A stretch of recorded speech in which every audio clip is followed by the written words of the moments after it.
Alright, so magandang araw muli sa inyong lahat mga kamaestro. Ayan, so nagbabalik na naman tayo ngayon para dito sa ating panibagong video.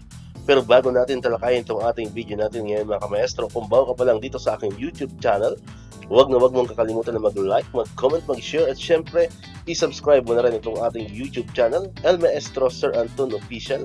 Ulitin ko po, paki-search lamang sa inyong mga Google, sa inyong mga browser, sa inyong mga YouTube ng El Maestro Sir Anton Official at lalabas na po itong ating channel. Pakiclick lamang po ang subscribe button dyan kasi libre lang naman po yan, wala pong bayad yan. And syempre, ang notification bell button, pakiclick na rin po para manonotify kayo.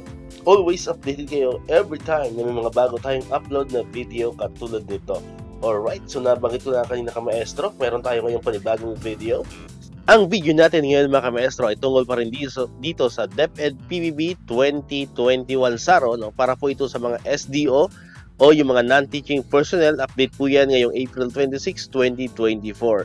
Ulitin po natin, no? I-clear lang po natin, ito pong ating babanggitin ay para po ito sa PBB 2021 na mga non-teaching personnel kasi nga po ang ating mga kasamahan sa non-teaching personnel ay ngayon pa lang po nila natatanggap ang kanilang mga PBB. Alright, so PBB 2021 po ito, no? So yung ating pong PBB 2022 para sa mga teaching personnel ay wala pa po tayong doon, wala pa po tayong latest development tungkol doon. Alright, so unahin po natin ito, nagmumula sa Division of Palawan, nakalagay dyan Grant of Fiscal Year 2021 Performance-Based Bonus. Alright, so SDO Palawan po yan.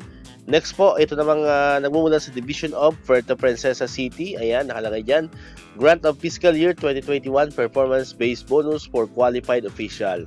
And ito pong tatlong natitira ay hindi na po ito para sa DepEd, no? Ito po ay from other agencies, pero ito po ay kanilang PBB 2022.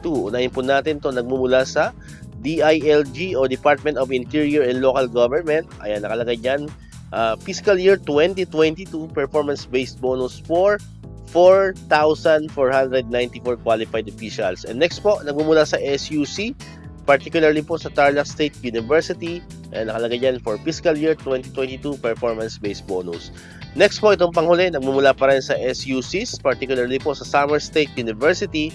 Ayan, nakalagay dyan for Fiscal Year 2022 Performance-Based Bonus. Alright, so far po, yan lamang po yung ating mga bagong SARO o Special Allotment Release Order for PBB 2021 and PBB 2022, no? So sa mga wala pa pong SARO, no, for today, abang-abang lang po kayo dito sa ating channel, no? Kaya kung hindi ka pa nakakapag-subscribe, no, subscribe ka na sa ating channel para ikaw yung unang makakapanood ng ating mga videos at syempre, ikaw yung unang makakaalam ng mga ating mga latest development tungkol pa rin dito sa ating performance-based bonus. Alright?